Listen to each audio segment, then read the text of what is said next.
जय हिंद दोस्तों, रक्षित खन्ना के इस चैनल में आपका स्वागत है। दोस्तों, आज के इस वीडियो में मैं आपको 3 महत्वपूर्ण जानकारियां दूंगा। वीडियो में आगे बढ़ने से पहले एक छोटी सी चीज मैं आपको समझाना चाहूंगा। दोस्तों, बहुत से ऐसे पेंशनर हैं जो मेरा वीडियो देखते हैं, सही जानकारी प्राप्त करते हैं और उसके बेस पर अपना हक ले लेते हैं। कुछ पेंशनर कहते हैं कि सर, आपका वीडियो देखने से हमें कुछ नहीं मिलता, हमारे खाते में एक भी पैसा नहीं आता। दोस्तों, जो मैं वीडियो बनाता हूं वो मैं आपको पैसा दिलवाने के लिए नहीं बना रहा हूं, मैं आपको जानकारी देने के लिए बना रहा हूं, ताकि आप जानकारी लें, आप कार्रवाई करें और फिर आप अपना हक ले सकें। दोस्तों, जब आप पहले मेरा वीडियो नहीं देखते थे तब आपको क्या हक मिल पाता था? तब आपने भारत सरकार से क्वेश्चन क्यों नहीं किया जो आप मेरे से क्वेश्चन कर रहे हैं कि वीडियो देखने के बाद हमें कुछ नहीं मिलता? अगर इतना ही है तो भारत सरकार से आप सवाल करिए, पेंशन डिस्बर्सिंग एजेंसी से आप सवाल करिए, जो इतने सर्कुलर उन्होंने निकाले और आपको पैसा नहीं दिया। अभी भी पेंशनर भटक रहे हैं, ऐसा क्यों? तो इसलिए जो मैं आपको वीडियो बना के दे रहा हूं वो जानकारी बेस पे बना के दे रहा हूं। आपको चीजें समझाता हूं कि इस तरीके से आप कार्रवाई कर लीजिए, एडवाइस देता हूं कि आप इस तरीके से कर लीजिए, आपको आपका हक मिल जाएगा। तो दोस्तों, मैं पैसा दिलवाने के लिए या आपके खाते में पैसा डालने के लिए वीडियो नहीं बना रहा हूं, आपको जानकारी देने के लिए वीडियो बना रहा हूं, ताकि आप उस बेस पर कार्रवाई करें, आप सही गाइडेंस लेके आप अपना हक लीजिए, वो भी भारत सरकार से या फिर पेंशन डिस्बर्सिंग एजेंसी से। तो ये काम मेरा है। चलते हैं दोस्तों, आगे बढ़ते हैं।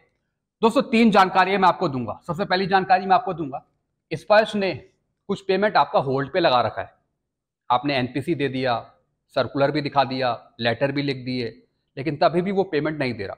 तो उसके बाद आपको क्या कार्रवाई करनी है ये मैं आपको समझाऊंगा। दूसरी जानकारी मैं आपको दूंगा, कई बार रिकॉर्ड ऑफिस आपको गुमराह करता है, मूर्ख बनाता है और आपको आपका हक नहीं देता। एक पेंशनर का केस है, ये मैं आपको समझाऊंगा कि कैसे रिकॉर्ड मूर्ख बना रहा है आपको। तीसरी जानकारी मैं आपको दूंगा सर्कुलर 582 की। क्या सर्कुलर 582 का आपको एरियर मिला?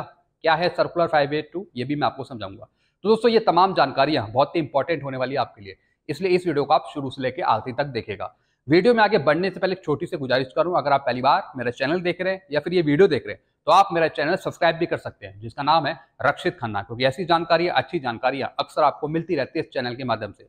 चलते हैं दोस्तों, आगे बढ़ते हैं। सबसे पहली जानकारी, स्पर्श ने क्या पेमेंट करना बंद कर दिया है? अभी तक ओआरओपी 2 का एरियर नहीं मिला, रिवाइज पेंशन नहीं मिली, एनपीसी का पेमेंट नहीं मिला।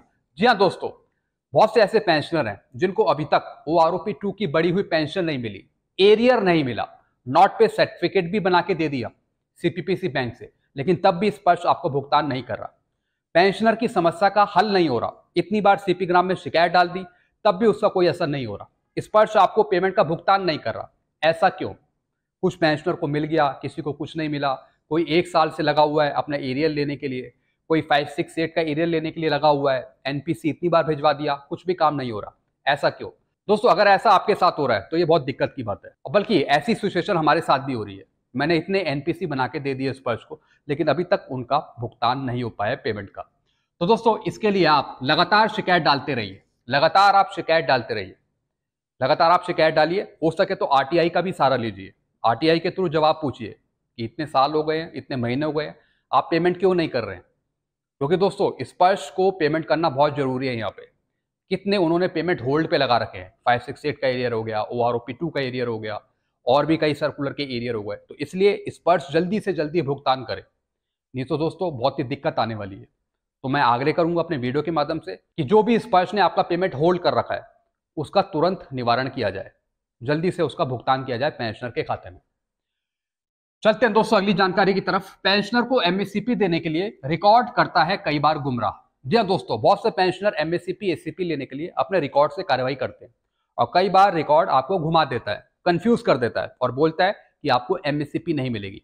तो दोस्तों, एक और ऐसी केस आया किसी पेंशनर का जिनको एमएससीपी लागू है, लेकिन रिकॉर्ड ने गोलमोल जवाब दे दिया और बोला कि आपको एमएससीपी नहीं मिलेगी।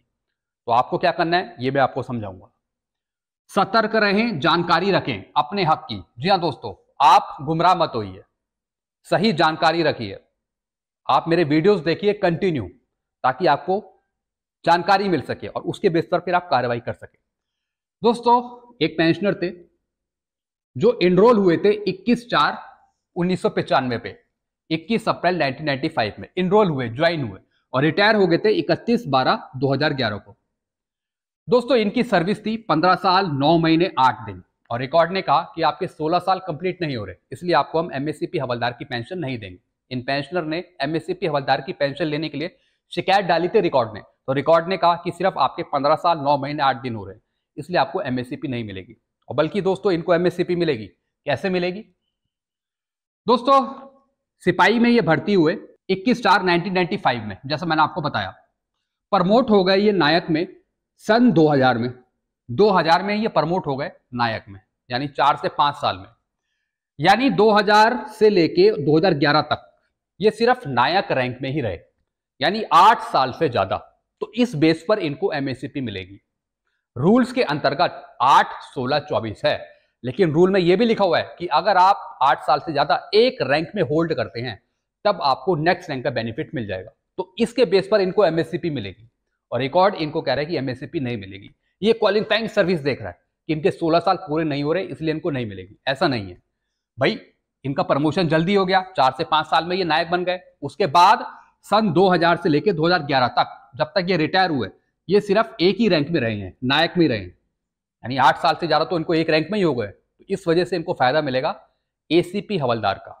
इनको मिलेगी पेंशन एक हवलदार की। तो दोबारा ये शिकायत डालेंगे, दोबारा लेटर लिखेंगे, और मैं इनसे बोलूंगा कि आप ये दोबारा लिखकर अपने रिकॉर्ड को फॉरवर्ड करिए। 1-2 लेटर मैं भी इनके अटैच कर दूंगा। तो इनको फिर मिलेगी एमएससीपी हवलदार की पेंशन।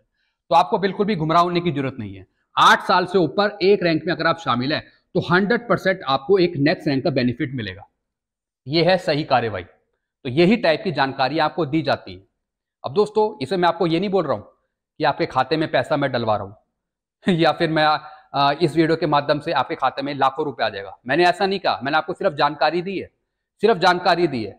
कार्रवाई करना आपका काम है, हक लेना आपका काम है।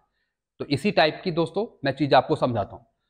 तो अगर आप पेंशनर अगर ये समझ रहे हैं कि मेरे वीडियो बनाने से आपके खाते में लाखों रुपए आ जाएगा या फिर आपके खाते में एक भी पैसा नहीं आ रहा, ऐसा कुछ नहीं है। सिर्फ जानकारी दे रहा हूं मैं।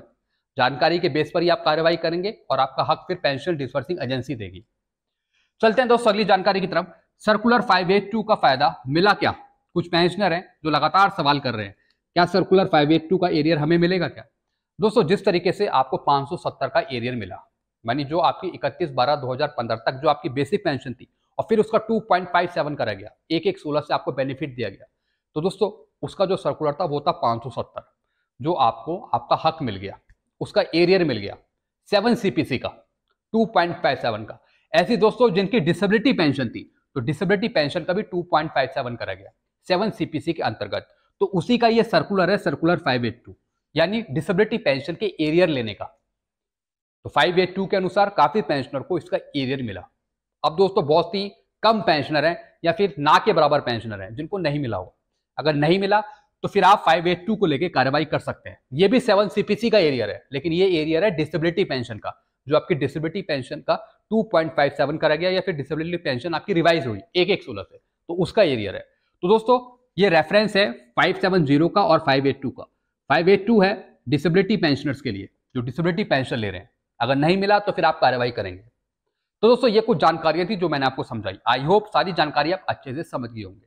वीडियो आपको अच्छा लगता है तो वीडियो को लाइक करें और इस चैनल को सब्सक्राइब कर सकते हैं, क्योंकि ऐसी जानकारियां अक्सर आपको मिलती रहती है इस चैनल के माध्यम से। Thank you so much.